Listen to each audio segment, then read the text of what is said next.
Welcome to Tanakh Talk. I'm your host, William Hall, broadcasting to you live out of Kingsland, Texas, USA, with another episode of TORAH Talk. This week, Rabbi Chaim Coffman will be discussing with us Vayeishev from the Holy Land. Welcome to the broadcast, Rabbi Chaim Coffman. How are you, sir? Doing great. Pleasure to be here like always. Yes, indeed. That's awesome. That's awesome. Don't be blowing up my system. You know what I'm saying? Let's make sure it's plugged in. Hey, yes, it's good. We got the buffers on.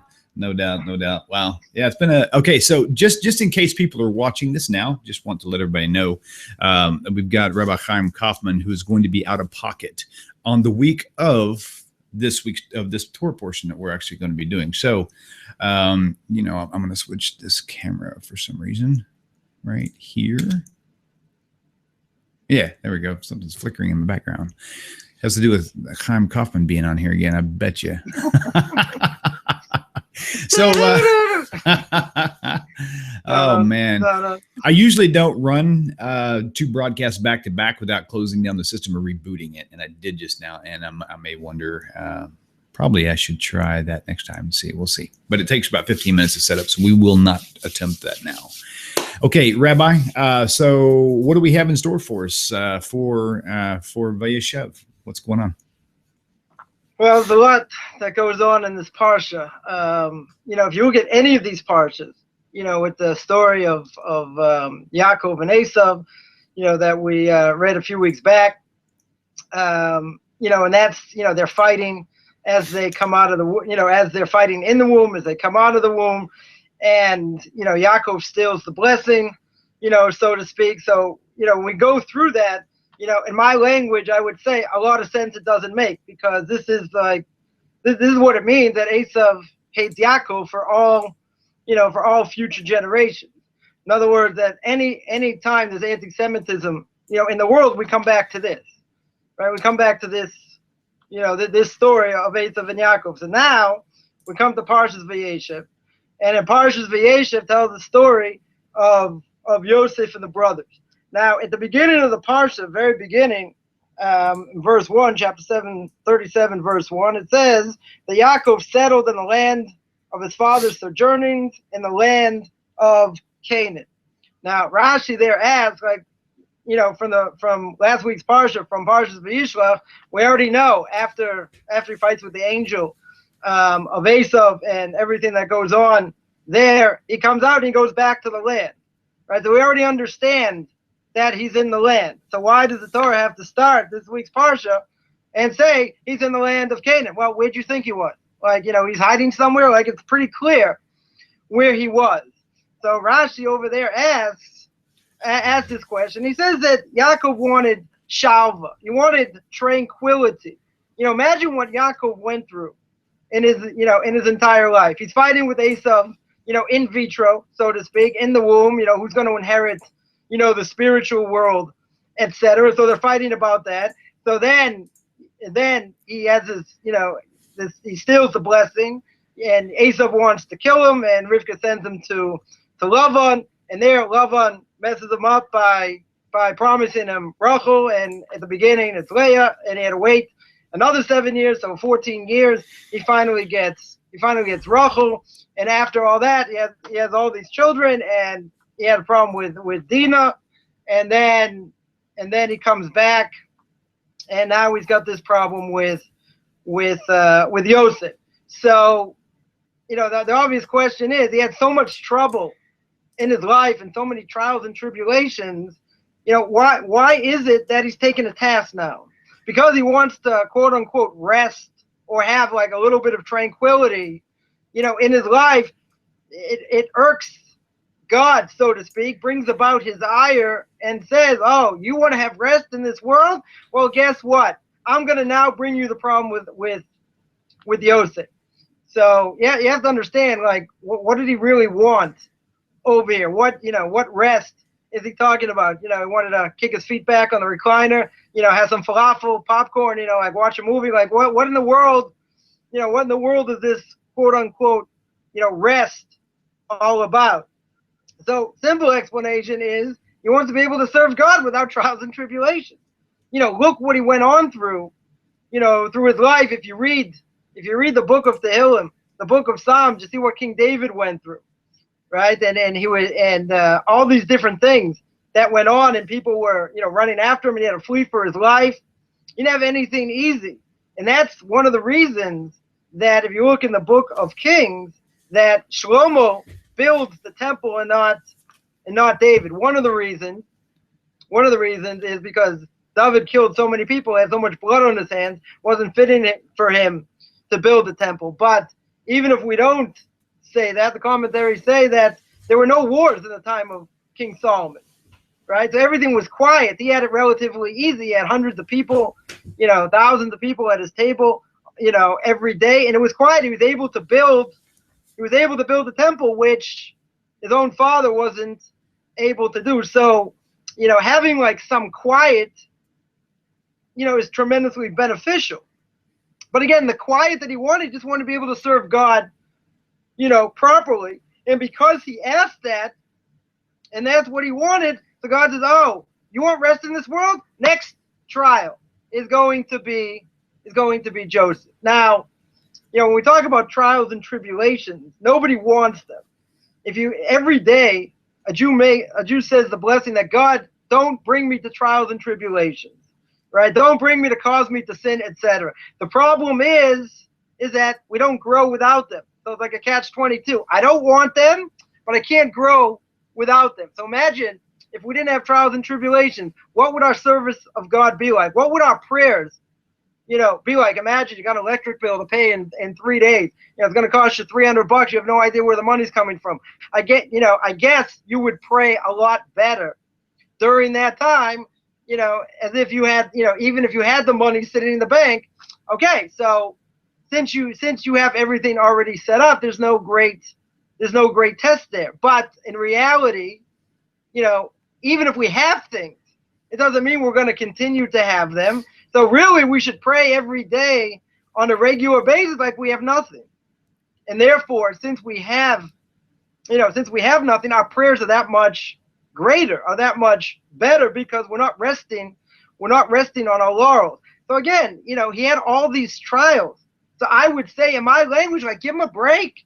Look how much he went through, right? But see, Yaakov and very few individuals, in Tanakh, were able to live according to strict justice. When God created the world, he wanted to only create it with strict justice. But he couldn't create it with strict justice because no one would be around. No one would be able to survive. It's too strong. So he combined strict justice with his attribute of compassion. If God didn't have his attribute of compassion, there's nothing to talk about. There wouldn't be anything here. There wouldn't be anything, left. So he wanted to raise himself to such a high level that even what for most people wouldn't be considered, a transgression or anything even close to that, since he wanted to live at such a high level. So this sort of irked God, and he said, okay, now I'm going to bring you this trial of Yosef. Now keep in mind, right, who is Yosef? Yosef went through many of the same trials that Yaakov himself goes through. Not only that, but after many years of not having children, right, his wife Rachel finally has, Yosef. So he is his special son, and he treats him a little bit differently, than he treats the other brothers. As we see, he gives them a coat of many colors, right? So the commentaries ask if all the sons of Yaakov were all righteous. If they were all righteous, why did he favor Yosef over everybody else? Because in reality, that is that's the biggest mistake a parent can make with a child. You compare him to another child. Say, hey, how come you don't get straight A's like your brother? Or how come you didn't do this like your sister?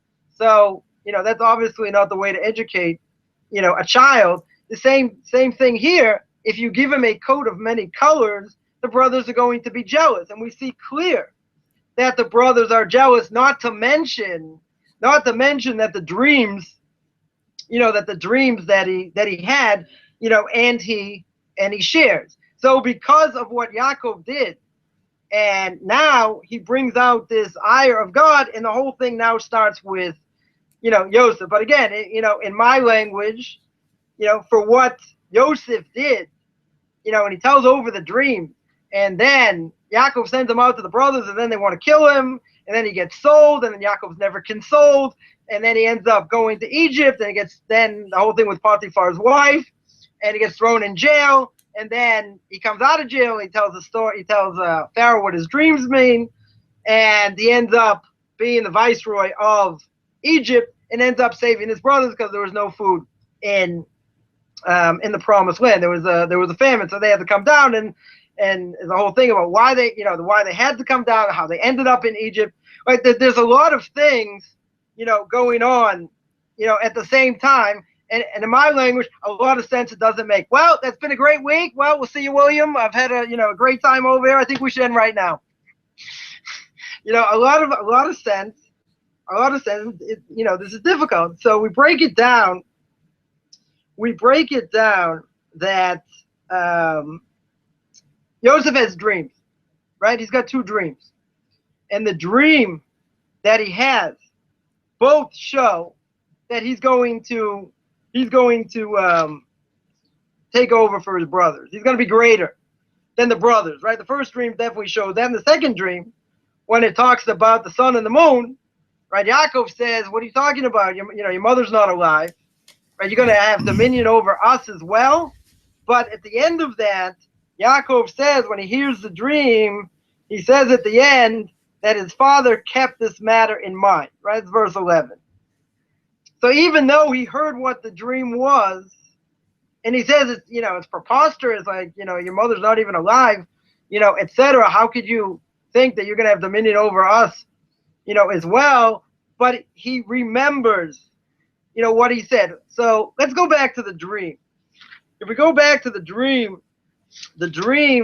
shows that he's going to be over them. What verse do you want to go to? Say again? Verse 9. Right. Yep, that he's going to be over them. Now, he understands that the brothers are jealous. And he understands that his father has favored him over his brothers. And now he tells over the dreams. Now, what do you think is going to happen if someone already despises you? Someone already doesn't like you, say, "Oh, by the way, I had a dream. And in this dream, I saw that we were playing ball and I crushed you. You didn't even score 3 points. I blocked you left and right. I am so much better than you." Boy, is that going to bring love between one another, right? So the commentaries ask, why is it that he tells over the dream? He puts himself in danger. Don't forget that the brothers themselves were extremely powerful. They were very strong. They had the ability. They could have taken over probably most of Egypt themselves. That's how powerful they were. So what does Joseph do? Joseph nonetheless gives over the dream. He gives over the dream and tells them, even to the extent that he puts his life in danger. So if there's a doubt whether I'm putting my life in danger or not, and then a person gets injured, or God forbid, let's say they die, if there's a doubt, that's one thing. If you know for sure something bad is going to happen and you could die from it, then you're not allowed to do that. That's called suicide. So there was a famous story about 20 years ago. There was a football player that, I don't know, was by the ocean, wherever he was, and there was somebody drowning, and he jumped in to try and save the person drowning. There was only one problem. He himself didn't know how to swim, right? So he himself jumps in, and he can't swim. The other guy drags him down, and they both drown. It's tragic. But if you yourself know there's danger, and it could cause you your life, you're not allowed to do it, because you know the danger is there. If it's a doubt whether there's danger, then you don't have. Then even if something happens, it's not like automatic. You're going, something bad is going to happen, and if it does, that's not called suicide. Remember, as I always say, there's a 614th commandment. The 614th commandment is don't be stupid. So in this case, what in the world is Joseph doing? You know, he's putting himself in mortal danger. So the answer is, what does he say? He says, I had a dream. Let me tell you my dream. So what is a dream in reality? A dream in reality is really nevuah, right? It's really prophecy. So Moshe Rabbeinu is the only one that didn't see God through a dream. He was the only one who was able to speak to God face to face, whatever that means. Every other prophet like lost their senses, and they couldn't, you know, they were like asleep, or they had a vision, or they had a dream, or something. Right? Only Moshe Rabbeinu was different. So in this case, he had the dream of a prophet. He had this dream, and that was considered prophecy. Now, as we all know, well, if you don't know, you'll find out now. If somebody is on the level to be a prophet, and God comes to him in a vision and says, I want you to give over this message right now, after I'm done speaking to you. And let's say you get the message wrong. Or let's say you don't want to give over the message. See the book of Jonah. What happens to Jonah when he doesn't want to give over what God wants him to do for whatever reason he did it? He gets punished, right? This is a severe punishment. Either you don't get the dream right, or you want to conceal it. Because if you end up concealing the dream when God wants you to, you're liable for the death penalty, right? We'll all agree that's bad. So Joseph has no choice, right? Even though he's putting himself in danger, if he doesn't give over this prophecy of what he's supposed to do, then the reality is he's liable for the death penalty. So even so, he was willing to do it at the extent that he might have to give over his life. Because in reality, this doesn't make any sense. Why in the world, if your brother's already jealous, you walk out there with your nice color, you got your fur coat, you take it out, say, so nice, take out my fur, whatever, you go walk to the brothers, say, hey, hi, what's going on, what's new? They're going to go, oh, the dreamer's coming. Let's see what we're going to do with this dream. Are you crazy? You're going to go into a lion's den because you want to give over this information. I get a better idea. I don't need another hole in my head, right? But he does give over these dreams because he has to, right? Not only that, but he's willing to do it even to the extent that it would cause him his life. So here, Yaakov doesn't think he's crazy.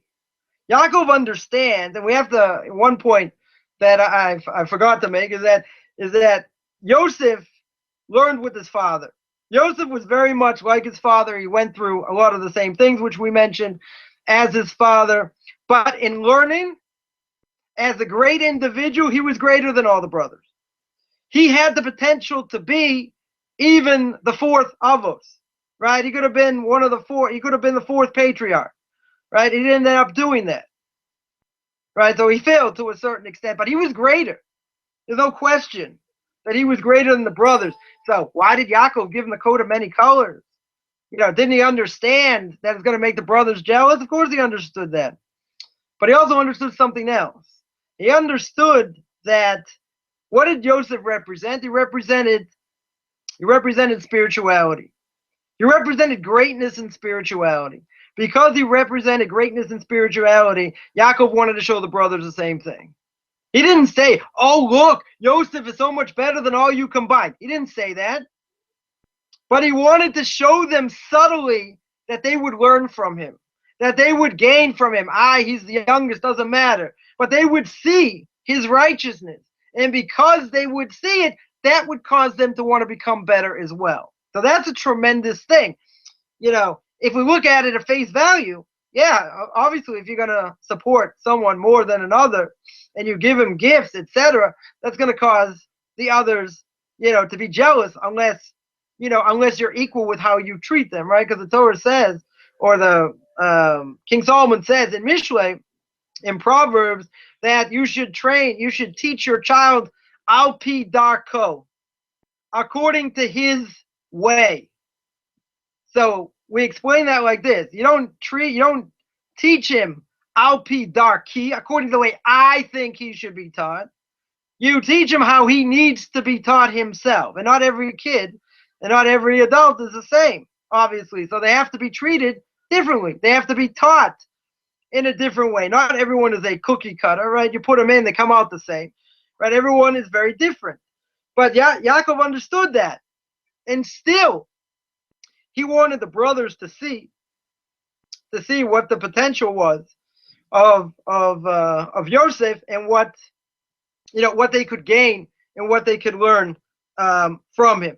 So there you have the dreams, right? The dreams of form of prophecy. So he goes out, and as the Talmud says, he asked where his brothers are, and he found somebody came to him, and he said, oh, he's out there, right? An angel came to him and directed him where they were, and he goes out there, and they plan to kill him. Now, there's another part of the parsha, doesn't make a whole lot of sense, right? In other words, what does Yosef do? Not only does he dream, not only does he have these dreams, and they're already jealous, and then he just rubs it in their face, so to speak. But he also has been telling his fathers things that they've done, right? He's spoken lashon hara. He's spoken badly against them, even though the commentaries will answer what they really did wasn't wrong. So why was he saying, right? So we're not going to go into all that, but the reality is he spoke badly. He spoke badly against, against his brothers.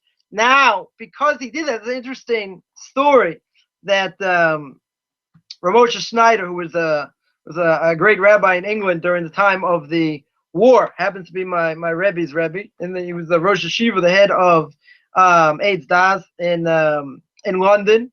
So he was very close. He was a student of the Chaim, and he asked the Chaim about the laws of lashon hara. And one of the things that the Rambam, Maimonides, brings down in the laws of repentance, the Rambam mentions a whole list of people who don't have a portion of the world to come. So one of the people that he mentions over there happens to be someone who speaks lashon hara. If you speak lashon hara, according to the Rambam, you lose your portion of the world to come. Now, obviously, that means you're a habitual speaker. If you said it like once or twice, you repent, you do tshuva, that's one thing. But if you keep doing it, like most people in the world, do that, the more benefit they get, the more they want to tell about others.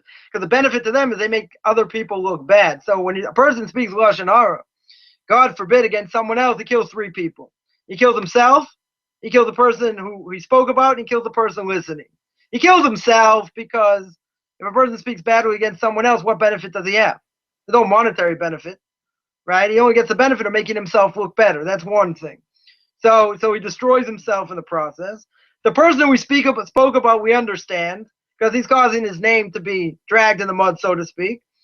But what about the person listening?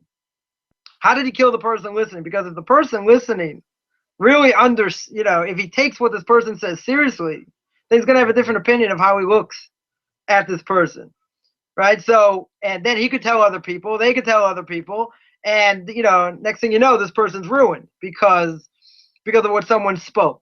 Be that as it may, the Rambam says, you speak lashon hara, you lose your portion of the world to come. So the Rambam asks the Chaim, and the Rambam says, Rabbi, I don't understand. You wrote this whole book about what you're not allowed to speak, about other people. So you wrote this whole book, but you didn't put in the fact that they don't have a portion of the world to come. So Chaim said, yeah, I didn't put it in because I wasn't willing to throw them a bomb. Right? If I would have wrote in that book clear as day, someone who speaks lashon hara badly against someone else, they are not going to have a portion of the world to come. If I did that, then people wouldn't keep Torah mitzvahs at all. Because they'll say everybody speaks lashon hara. Right? Even the great of the great, still have to be careful of it. It's something that everyone at some level fails in. If I were to tell people that you lose your portion of the world to come because of that, that's it. They'll never keep anything. They say, oh, it's too hard. Everybody speaks lashon hara. What do I need this for? And they'll throw it away, right? It's like you're fourth and long. It's a big punt. You'll say, oh, I can't do it. It's too hard, so I'll throw it out. So, he speaks against his brother. Now, it could be, he did it for the sake of heaven, not to disparage them per se, but to, give them rebuke, to help them reach higher spiritual levels, etc. But he's taken the task. He's taken the task for it. Not only, do they say, oh, this is the wonder boy. This is the dreamer. he's coming now in order to, tell us how great he is or whatever, right? We'll see, where his dreams, where his dreams come out. So he deserved to be punished, for what he did. But even if we answer up that, why he did it and whatever, still, even if something's true, or even, you want to rebuke someone or whatever, and you end up, doing this, you're certainly liable. That's the big mistake people make, is they say, oh, everybody knows it. I would even say it in front of him. Right? So that's a big misnomer, because even if the person would be in front of me, even if you would say it's still Lashon Hara, right? Even if it's true, right? Because people say, but it's true. So what? Doesn't mean you can still speak badly against them, even if it is true. Right. So now the thing that has to be understood is Yosef comes to his brothers, and his brothers are pretty mad, right? They're good and angry. And because of what Yosef has done to them, right, they judge him that he's deserving of the death penalty. Now, again, we have to understand, even if that's true and they want to kill him, imagine what the tsar, the difficulty, the pain, that's a better word, the pain that Yaakov is going to go through, right? They underestimated. Even, they didn't kill him, but they dressed it up as if they did. So that was also measure for measure. The fact that even though Yaakov stole the blessing, and the blessing was deservedly to be stolen from Esav, nonetheless, since he did it in a roundabout way, so too this happened, that he thinks that Yosef is dead in a roundabout way. So now they misunderstood what this was going to do to Yaakov, but they decide that they throw him in a pit. So when the Torah says that they throw him in a pit, it says they throw him in a pit. The Talmud says, yeah, pit that doesn't have water. The Talmud says, yeah, it didn't have water, but it had scorpions and snakes. So they understood who Yosef was. They understood the greatness of him. So they thought like this: we won't kill him directly. That's certainly not a character trait for the children of Yaakov. That's clear. So what will we do? We'll throw him in a pit. Now, if we put him in a pit and it's filled with scorpions and snakes, what's that going to do? If he's really righteous, then they won't sting him and he won't die. If he is righteous and what he's saying is the truth, then he won't die. So we won't have blood on our hands. At the same time, let's see what happens. And in the end, what happens? He doesn't die. So instead, they decide that they shouldn't kill him. And they take him out of the pit and they end up selling him.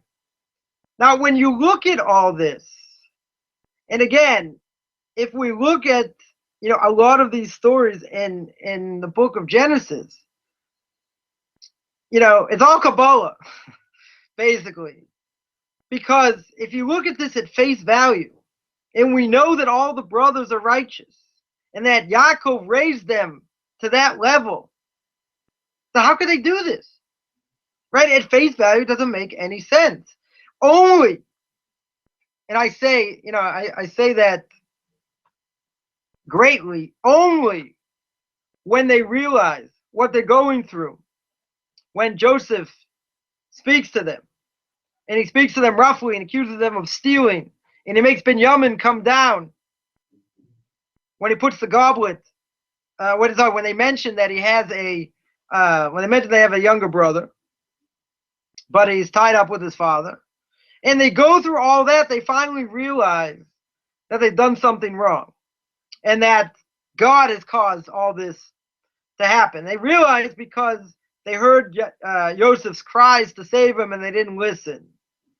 But we just mentioned the fact that they go through all that, he deserved it. And if he deserved it at whatever level, and God agreed with that, why are they punished? That doesn't make so much sense that they should be so severely punished for what they go through. So the simple answer is that what they did caused their father a tremendous amount of anguish that they underestimated, but they did it in a way that was cruel, on their level.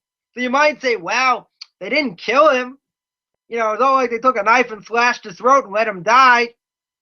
All right, so they threw him in a pit. Fine, they threw him in a pit that had scorpions and snakes. And they said, if something happens, it's not on our shoulders, right? I'm not going to worry about if anything happens, because if it does, then obviously he deserves to die. But if you're talking about the greatness of the brothers, that was already too much. In other words, they heard his cry and they looked the other way. You want to say he deserved it? You want to tell me he did this, that, and the other thing, and even God agreed? But there's a certain level. There's a certain level that you can't go past. Meaning that at their level, they went beyond what they should have done. And because of that, they're taking a task for it with all these different things that go on in Egypt. But only then do they realize that it's because of that, which boggles the mind. Like, we don't have any other stories that tell us why this happened. And it goes on for a parsha and a half. Right? The Torah doesn't mince any words. It goes on and on and on. With the brothers, and then they came, they ate by him, and then he puts all the money, back in their bags, and they have to come back, and then they say, okay, I'm going to take Shimon, and then I want you to bring Binyamin. I don't care if the father's going to suffer, whatever. I want you to bring back Binyamin. It's a whole story. Then they go back. Then they tell the story. What happened to Yaakov, and Yaakov was like, "You idiot! Why did you tell him that they have a younger son? That I had they had a younger brother?" Like, see, all this, God's pulling the strings over here, and with this back and forth, finally they realize, we've done something wrong.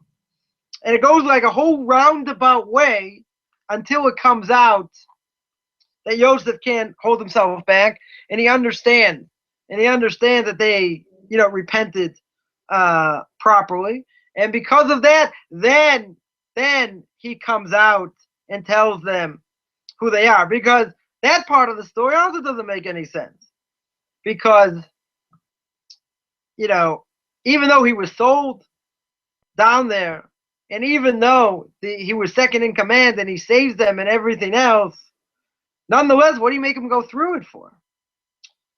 If he saw that, all right, at the beginning, he saw that they had remorse, that should have been enough. Why make it go through another, a few more chapters and back and forth and, etc. In order to teach us that they had to, properly show, repentance. But, why wasn't that considered cruel? So the commentaries answer that, he wasn't doing it because he hated them. He wasn't doing it out of animosity and the fact that, he wanted to take revenge. Obviously, that's forbidden, and he wouldn't be allowed to do that. But on top of that, he had to know for sure that the repentance in their heart was pure. And that the sin itself not only would be uprooted, it would be totally obliterated. And once he saw that and what they were willing to do, even though he forced them into it to a certain extent, nonetheless, he gives them the ability to properly come back, and he wipes the slate clean. After Yaakov dies, the brothers are still worried. Like, now that, they're going back to Yaakov's funeral and to bury him, they're worried, like, after the funeral, what's going to be? He could take revenge on us. Right? But Yosef says at the end, he says, don't worry about it. He said, Remember, everything's done with Hashgacha Pratis, with divine providence. Obviously, God wanted this to happen. He wanted me to be here in order that you would have to come down here and I would be able to save you. Right? So everything, came around, to that extent in order for this to happen. So Yosef says you're totally blameless over here, even though, it wasn't the nicest thing that they did, and as the whole story goes. But he tells them, don't worry, because everything's in the hand of God. Now, there are different reasons why the Jewish people go into Egypt, and they have to end up being there, because once Joseph dies and the brothers die and the generation's gone, then Pharaoh forgets about Joseph and his brothers, right? He forgets about Joseph, or there are two opinions: either he totally forgot, or he made like he forgot, right? But how do you forget somebody who saved the nation? Go back to the Chronicles, go back to the books where it talks about, go back to the history books. You want to tell me you really forget about what our former leaders done? Be that as it may, they had to be in Egypt. This was the way they went into Egypt. That's how Joseph got them to come down. That's how God got them to come down, through Joseph. They could say, well, if Joseph didn't have the dreams and this didn't happen and that didn't happen, so God would have orchestrated a different way. Right? So here you see all these different things that come into play that shows that God's really pulling the strings. Where does it first start? It first starts with the first verse that Jacob says, I want to settle in the land, or he settled in the land of Canaan.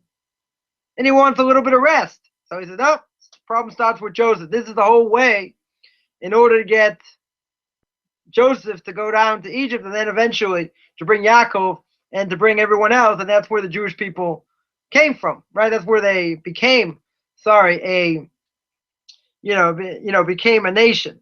So, let's go back to the original point that, Yaakov says that, I want to relax. I want to have it easy, so to speak. So we'll tell another story with Ramosha Schneider. That Ramosha Schneider had a student that came to him. And Ramosha Schneider said, the student came. Student came to him, and the student says, I want a blessing. So Moshe Schneider asked him, he said, what blessing do you want? He says, I want a blessing that everything is glatt. That everything for me should go glatt, meaning it should go easy. So Moshe Schneider said, I can't give you a blessing like that. It's a blessing in vain. Right? Because no one goes through this world without having, trials and tribulations. So Rabbi Schneider said, I'll give you a blessing, but I'll give you a real blessing. The real blessing is that you have trials and tribulations. And even though you're going to have these trials and tribulations, you should be strong enough to overcome them.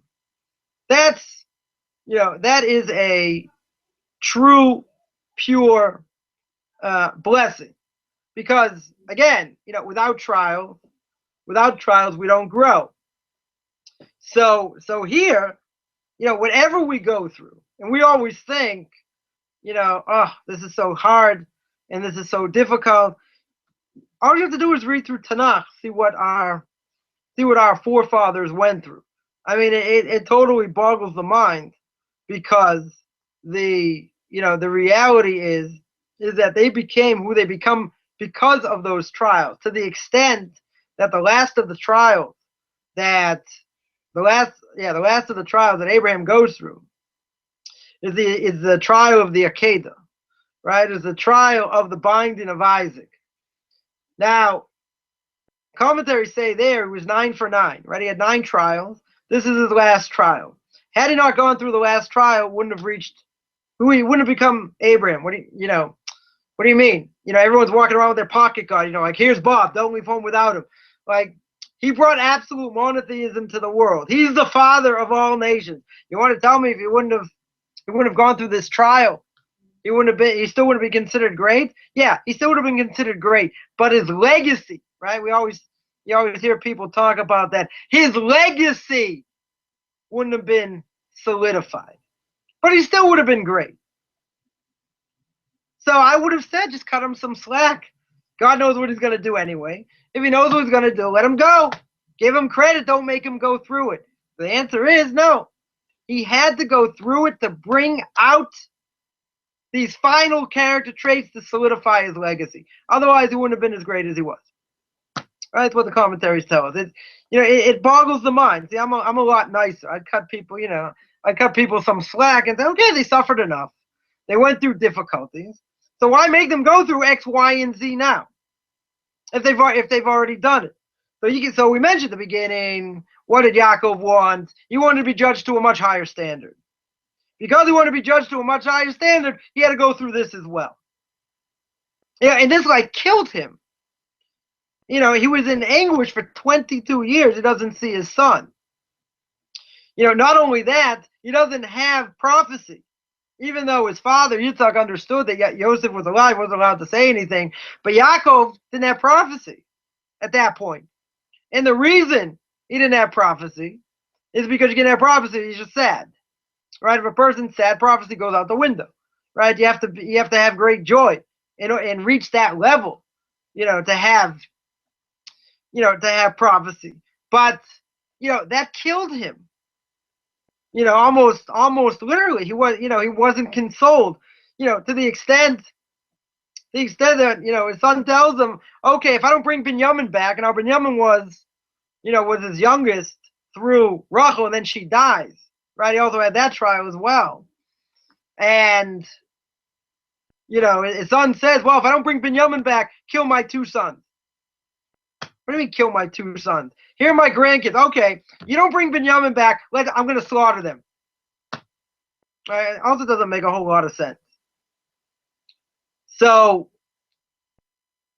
so he says, take my 2 sons as collateral, so to speak. If I don't, it's by their lives, if I don't bring them back, then, we'll see. But, that also killed him to a certain extent. Because his life was tied up with Binyamin through Rachel. And she died as she's given birth. So, he didn't have it easy by any stretch all the way along. And, nonetheless,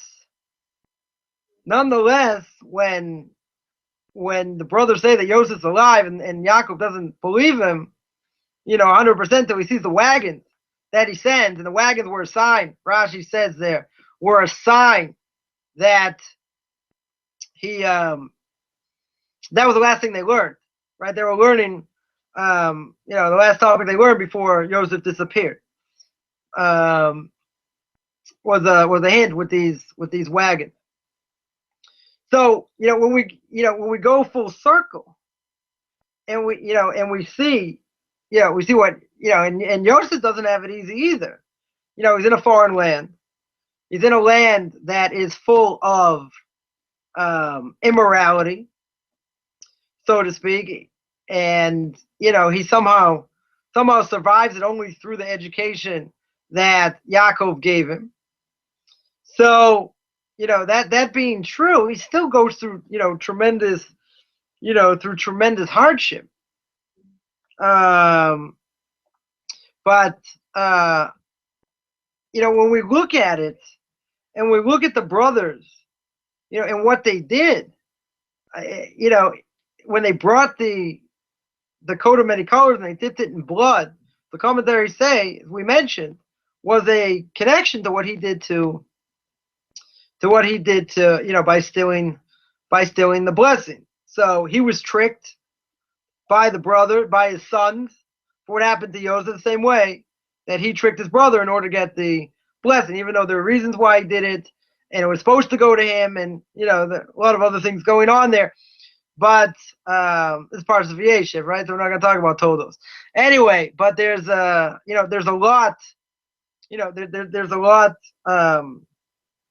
going on there. And with all that, knowing, the brothers knowing how close Yaakov was, nonetheless, Yaakov still perseveres, tremendously depressed, right? For years, no one could console him. So you might say, if we psychoanalyze the situation, maybe the brothers wouldn't have done it in such a way had they understood what it was going to do to their father, right? But they didn't, right? It could be they thought of that, but maybe they didn't realize, how difficult it would be, for his father to handle. In either case, imagine what he could have gone through. Well, how much he could have grown spiritually on his own without this. I mean, this took off years of his life. Remember, people died. No one really got sick, until this time, when Yaakov sees Pharaoh, and Pharaoh asked him how old he was, because he looked like he had aged tremendously. And what does Yaakov say? He says, "Yeah." He said, "I've had many years, many hard years, or many bad years, I guess, so to speak." Which is a question, how we can say that in the first place. But he looked old, even older than he was. He just, when a person goes through a difficult time, they age quicker, right? You get more wrinkles, eyes start to droop, whatever, different things occur to people, and it affects them, in different ways. If people are, are negatively affected by stress, can certainly affect their health. That there's no question. But when it comes down to Egypt, we understand, okay, it's a long trip, and he's old, but he aged. Everything combined, what he went through, aged him. I'm not going to say necessarily took years off his life. It definitely aged him. And, the way we look at it, so to speak, people want in this world to make as much money as possible in the easiest way possible. Nobody's interested today in hard work for the sake of hard work. That myth has gone by the wayside. Might have been by my parents' generation, or whatever, but certainly when I was growing up, I'm not that old, but that ideal is like, is gone. People just want to sit around and do nothing, and they just want to make a lot of money so they can do whatever they want. No work ethic, per se. Say, what are you talking about? People work, people have jobs, they work 10, 11, 12 hours a day, etc. Yeah, they do, because they have to make money. But if there was a way they can make money quicker, without doing, whatever they're doing, again, doesn't necessarily have to be, hard labor per se. Even just sitting in front of a screen, most of the day, or playing internet host like William does most of the time. He doesn't do anything, right? So like, still there, right? You're fine. So the idea, that idea has gone out the window, right? Totally, 100%. Out the window. We want everything to be easy, and we don't have to pay for it, right? Meaning we don't want to have to pay for it in this world, or God forbid in the next. But you see, when we have all that, and we go through that, the merit is tremendous. As long as we pass, hopefully, hopefully we pass the test. But the what we gain from it, and anyone who's gone through any test, which we all have, some we've passed, some we failed, different things. At the end of the day, when a person's gone through, let's say, a particularly difficult thing, even if they didn't pass it 100%, they're never the same person they were beforehand. And not only that, but they have certain character traits that never ever would have come out had they not gone through it. So we should be whistling Dixie and say, what an unbelievable thing. God, I want to thank you for this trial. They're going to, look what I gained.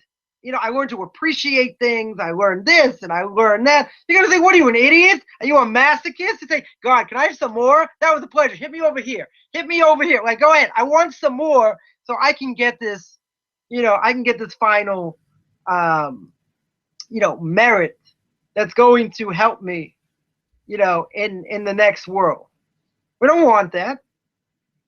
But you see, if you don't work, You don't go through these things. There are character traits that are buried within us we never would have thought we had in a million years. So God sort of turns the screw a little bit and makes it so that we have to bring these things out. And it may be painful, and it may be difficult. Our hands might get dirty in the process, whatever the case is. At the end of the day, if we really think about it, we're thankful. Because, yeah, we're not the same person. And we're different. And we've gained, hopefully, through this trial. And if that's true, then the trial was worth it.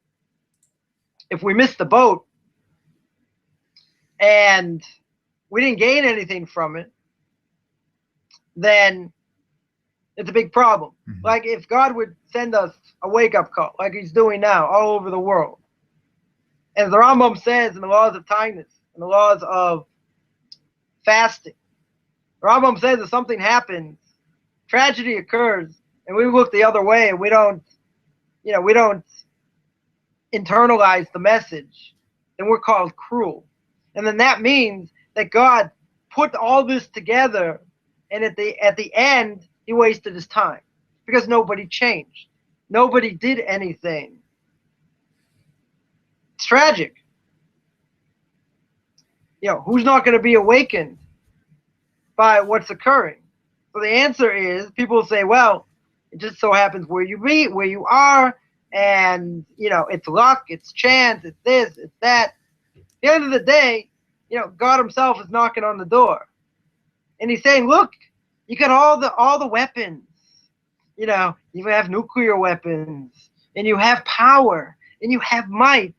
And God says, but that's not going to help you in this type of war. The only thing that's going to help you is prayer. The only thing that's going to help you is working on yourself, is learning more, dedicating yourself to learn more. That's the only thing that's going to stop it. Because according to nature, I hate to be the burden of bad news, it doesn't look like anything can stop it.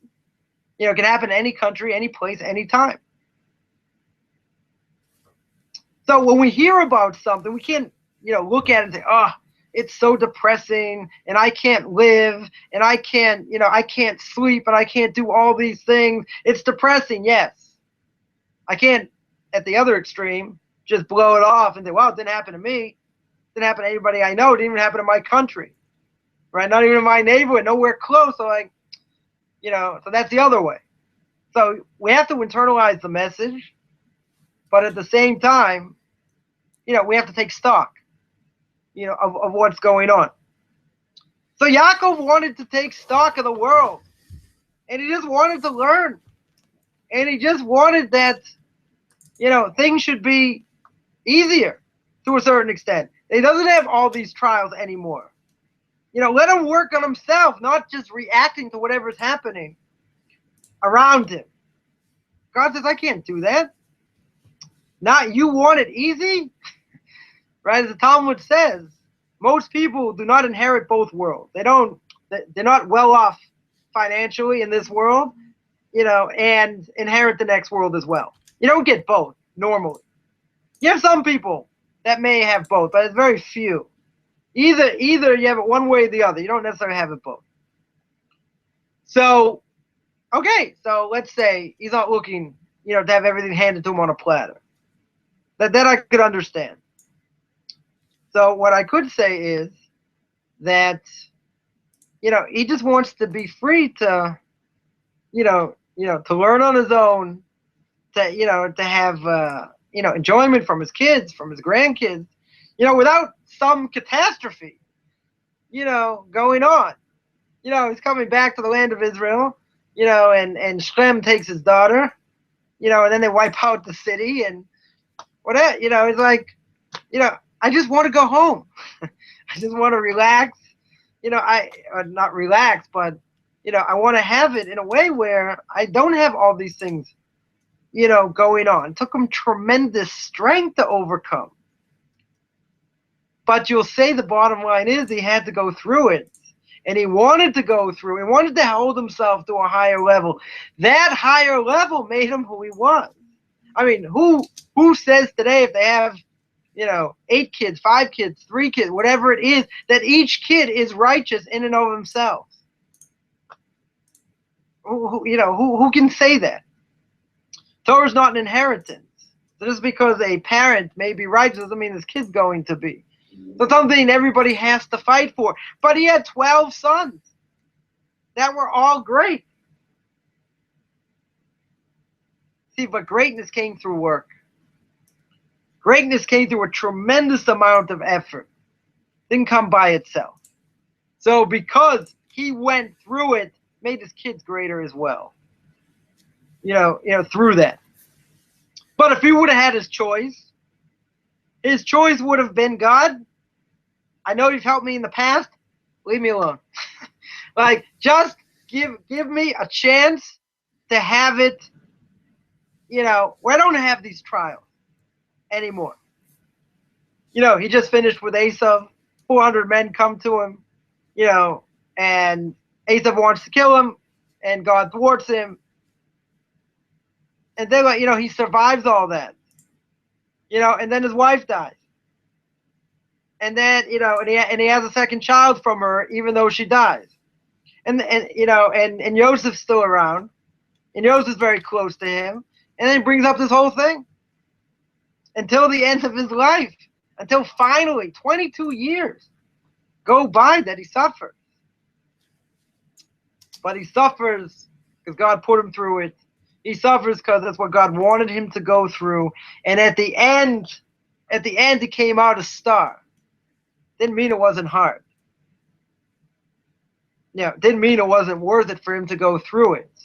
If you were to ask him and say, was it worth it?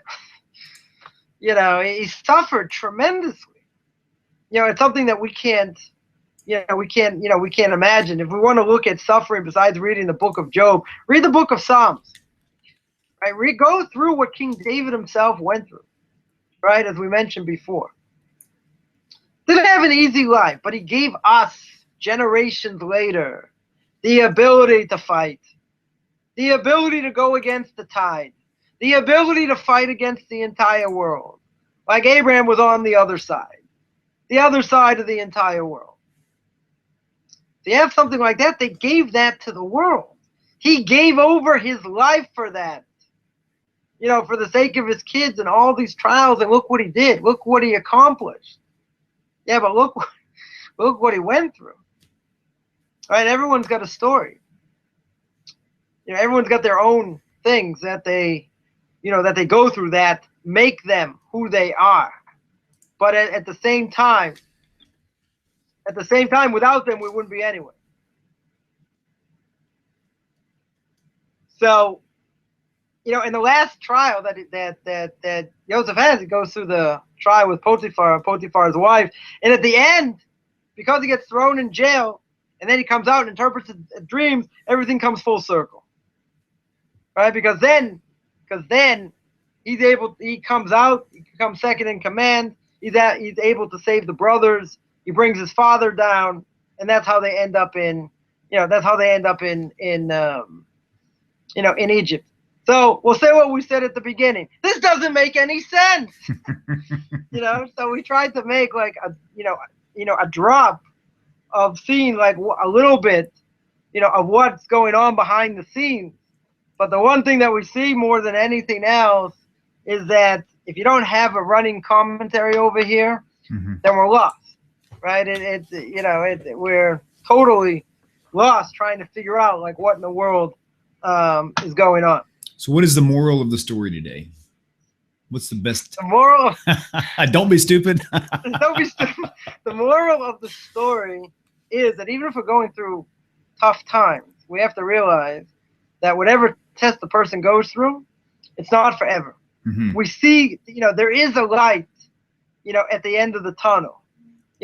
Again, it can last any length of time. It can last a few months, it can last a year, could last 5 years. I had a 10-year odyssey where I was, bounced around different countries and then end up coming back here to Israel. The whole story. But, at the end of the day, when we're going through this and it's difficult, we have to remember that God's putting you through that for a reason. Mm-hmm. And that when you come out of it, you're going to look different. I can tell you from my own personal story that, when I saw the light at the end of the tunnel, I realized a lot of things, came through a lot of things, suffered, tremendously in other ways. But at the end of the day, made me, definitely made me who I am today. So I would have said, if you were asking me, did you get the message? Oh yeah, I got the message loud and clear. But I would have been much happier if I didn't have to go through it. But I would have become, it made me who I am today. So I have to be thankful for that. I'm not saying I certainly passed it, but in certain aspects maybe. But at the end of the day, these trials make us who we are, and they allow us, to grow and to become the people that we need to, even if we don't like it, and even if it's not hard. So we think of Yaakov and David and, and others who went through, 10 times greater challenges than we did. Perfect. Give us about a 30-second spill. What are you involved in right now? What am I involved in? Yes. Oh, we don't have 30 seconds. Still involved in doing, working with people who want to convert to Judaism, people who don't want to convert to Judaism. Noahides, I met a whole great group of people that came on this tour with Rabbi Singer. It was a tremendous thing for me to see people, coming out of Christianity and just want the truth and, whatever. And, I've been so bombarded now with people interested in, in Judaism and, what it takes to be Jewish, and people like living in the middle of nowhere and then, in the mountains and in the hills and like other places where like barely any running water or anything else. They're like, just tell me what I need to be a Jew. I'm like, are you for real? It's an amazing, it's an amazing thing. I'd like to say I have all the free time in the world, but like, it's just not on Sundays, right? Yeah, just on Sundays. We pick the greatest day to do this. Okay, tell us your website that is probably I guess you could say the most active. It's Beyond Orthodox Conversion to Judaism on Facebook. You can also look at Beyond Noahides for Noahides also on Facebook, and I have a blog that's linked to it, rabbichaimcoffman.blogspot.com, RABBICHAIM That's right, Coffman, because that's the way my father spelled it, .blogspot.com. Awesome. Rabbi, it's been a pleasure having you here. Folks, go to the YouTube page, subscribe, go to the website, tanaktalk.com. You can go to our forums also and look for a fine sister there named Sora. She will help you get right all the way through. You'll find Rabbi there as well. So follow us along, like us, subscribe to us. Join us each time. We love having you guys view us, and we've got a lot of programs coming up now. So switched everything to Sundays, and that's driving Rabbi Coffman crazy, but we're going to squeeze him in anyway. Okay, we'll folks. See you 4 a.m. next time. Shalom, everybody. We'll see you on the next go around. Bye-bye.